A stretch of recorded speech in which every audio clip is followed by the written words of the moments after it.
હાલમાં અત્રેના માનકુવા પોલીસ સ્ટેશનમાં એક પત્ની દ્વારા પોતાના પતિને જીવતો સળગાવી દેવાની એક ઘટના આવી રહી છે અને એ બાબતે મર્ડરનો ગુનો દાખલ કરીને માનકુવા પોલીસ સ્ટેશન દ્વારા એની તપાસ હાથ ધરવામાં આવી છે। આ કામે જે મરણ જનાર છે ધનજીભાઈ કેરાઈ જે સામત્રા ગામના વતની છે અને તેમની પત્ની કૈલાસબેન દ્વારા તેમને જીવતા સળગાવી દેવામાં આવેલા છે।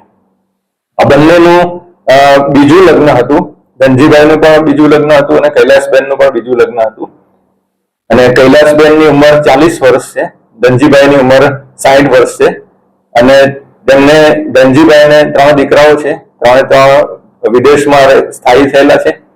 એ પૈકી એક દીકરો જે છે કપિલ એ તાજેતરમાં અહીંયા આવેલો છે અને આ બનાવ બન્યો એ પહેલા એમની વચ્ચે પૈસા બાબતે ઝઘડો થયો હતો અને નીચે જે ગેરેજ છે એમના ઘરની નીચેનું ગેરેજ એમાં આ કૈલાસબેને ધનજીભાઈને અંદર લઈ ગયા અને એમની પર કેરોસીન છાંટીને એમને સળગાવી દીધા અને પછી એમણે બહારથી બંધ કરીને ઉપર પોતાના રૂમમાં જતા રહેલા અને એ બાબતે પછી ધુમાડો નીકળ્યો, બૂમાબૂમ થઈ એટલે આજુબાજુવાળા પડોશીઓએ એમના દીકરા કૈલાસે, કપિલે એ બધાએ આ ખોલ્યું અને પછી એ ધનજીભાઈ વખતે જીવતા હતા તાત્કાલિક એમને એમ્બ્યુલન્સમાં જીકે જનરલ હોસ્પિટલમાં લઈ જવામાં આવ્યા પરંતુ ત્યાં એમનું સારવાર દરમિયાન મરણ થયેલું છે।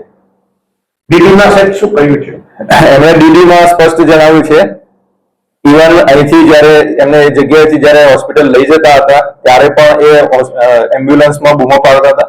ડીડીમાં પણ એમણે સ્પષ્ટ જણાવ્યું છે કે મારી પત્નીએ મને સળગાવી દીધેલું છે। હવે શું કાર્યવાહી થઈ રહી છે? હવે